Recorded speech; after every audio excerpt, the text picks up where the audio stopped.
explaining basic financial concepts you should understand. You could spend 10 years working hard, making decent money, and still stay broke. Not because you're lazy, not because you don't earn enough, but because nobody taught you how money actually works. Schools teach equations, jobs teach skills, but almost nobody teaches the rules that control your entire financial life. And here's the scary part. People lose years of savings, fall into debt, and struggle financially, simply because they don't understand a few basic money concepts. So before you waste another dollar, here are the financial concepts every person should understand, because one of these could completely change how you handle money forever. Most people think, if I make more money, my problems disappear.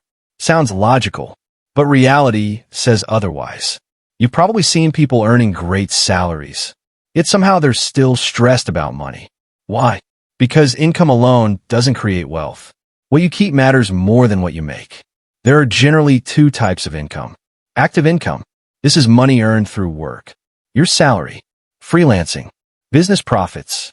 If you stop working, the income usually stops too. Passive income. Money that keeps coming in without constant effort. Rental income. Dividends. Investment returns. This is why financially smart people focus on building income streams that don't completely depend on time. Because time is limited, and eventually, you stop trading hours for money. But here's where many people mess up. The moment income increases, spending increases too. Better phone, bigger car, more expensive lifestyle. This is called lifestyle inflation. You earn more, but somehow still feel broke. That's why wealthy habits begin with one simple rule. Spend less than you earn. Simple? Yes. Easy? Not always. But powerful? Absolutely. Most people don't know where their money goes. They just know it disappears.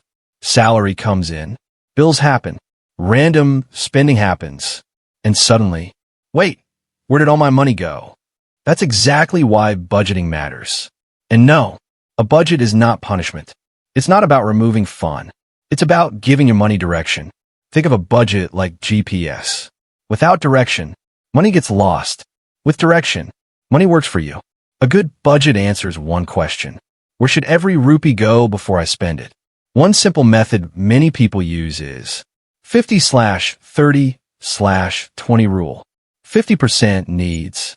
Food, bills, rent, essentials. 30% wants. Entertainment, shopping, fun. 20% savings and investments. The exact percentages can change, but the principle stays the same. If you don't control money, money controls you. Even writing expenses in a notebook can expose shocking spending habits. That random food order, subscriptions you forgot, impulse purchases, they add up fast. And often, the problem isn't low income. It's invisible spending. Here's the biggest saving mistake. People say, I'll save whatever is left at the end of the month. But guess what? Usually, nothing is left, because spending expands. That's why smart financial behavior works differently. They do this. Pay yourself first. The moment money comes in, a percentage goes into savings. Automatically, before spending starts. Even small savings matter. People underestimate consistency. Saving a small amount every month for years beats random large deposits. Because financial success is boring. It's repeated habits, repeated discipline, repeated patience, not flashy motivation, not overnight success. Consistency wins. Every time. Nobody plans for emergencies. But emergencies happen anyway.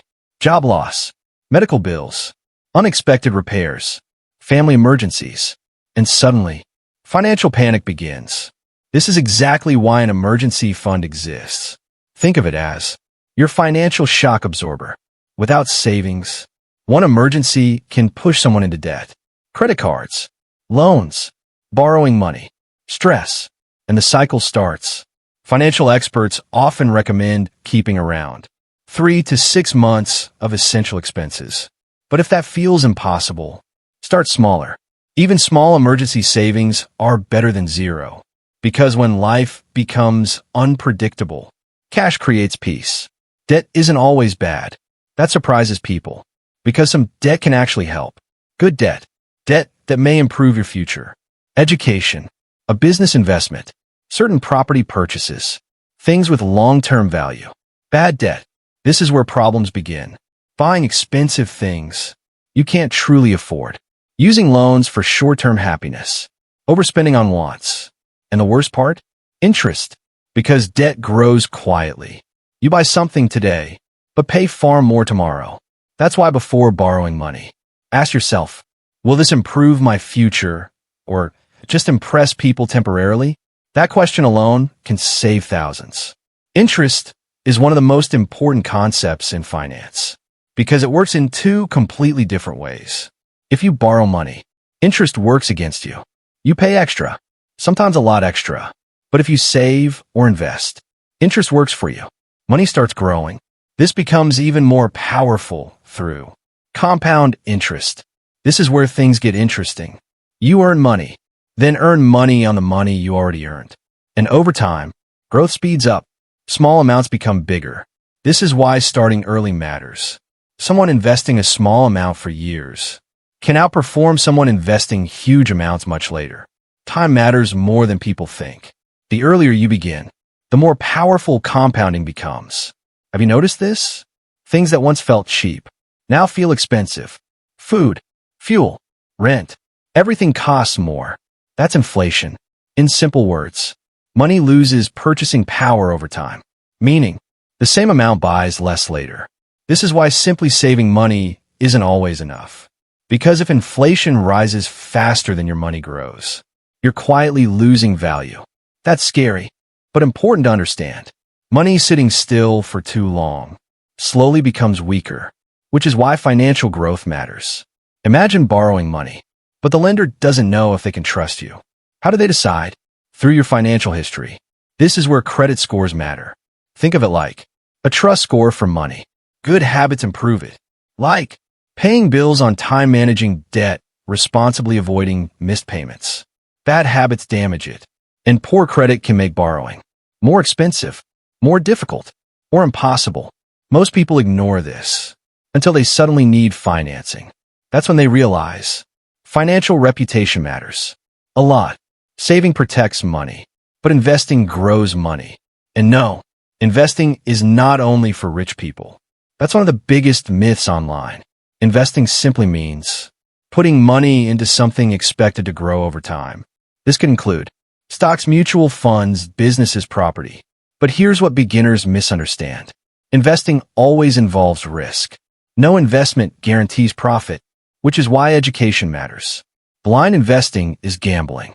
Smart investing is informed decision-making. And one major rule successful investors follow is diversification. Never depend on one thing. Spread risk, because putting everything into one place can become dangerous. This concept changes how people think forever. Let's simplify it. Assets put money in your pocket. Examples: savings, investments, businesses, rental income, things with value. Liabilities take money out of your pocket.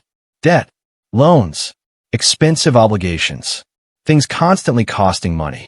Financially smart people ask, am I buying assets or liabilities? Because true wealth usually comes from accumulating valuable assets over time, not just buying expensive stuff. That's the difference between looking rich and actually becoming financially secure. Most people say, I just want more money. Sound good, but vague goals rarely change anything, because money without direction disappears fast. Without a purpose, spending wins, random purchases, impulse buying, lifestyle upgrades, and suddenly, your paycheck is gone again. That's why smart financial planning starts with clear goals. Instead of saying, I want more money, say, I want 6 months of emergency savings. I want to become debt-free. I want financial freedom. Specific goals create specific actions, and actions create progress. Financial goals usually fall into 3 categories. Short-term goals. These happen within months or a couple of years. Saving for a phone. Building emergency savings. Paying off small debt. Medium-term goals. Bigger financial milestones. Buying a car. Starting a business. Saving for education. Long-term goals. The goals that shape your future. Retirement. Financial independence. Long-term security for yourself and your family. Clear goals create motivation, and repeated motivation becomes discipline. But building wealth isn't only about making more money. It's also about protecting it. Nobody enjoys paying for insurance until life suddenly changes. Medical emergencies, unexpected accidents, property damage. One bad event can wipe out years of financial progress. That's why insurance matters. Because financial success isn't only about growing money. It's about protecting what you've already built. And if you really want to understand your financial health, look at one powerful number: net worth. The formula is simple. Assets minus liabilities. What you own minus what you owe. That number tells the truth. Because someone earning huge money can still struggle financially, and someone earning average income can quietly build real wealth. At the end of the day, money isn't about appearances. It's about stability. And net worth reveals reality. Not lifestyle, not social media. Reality. Here's the truth nobody says enough. Making money is important, but understanding money? That changes everything. Because people don't usually struggle financially only from low income. They struggle because nobody explained how debt works, how inflation steals value, how investing builds wealth, how saving creates security, and how small money habits quietly shape your future. Financial success is rarely dramatic. It's usually boring. Repeated habits, repeated discipline, repeated patience. So if you remember anything from this video, remember this. Money doesn't disappear randomly. It follows rules. Learn the rules, and your financial life can completely change. Subscribe for more videos that make money, health, and life easier to understand.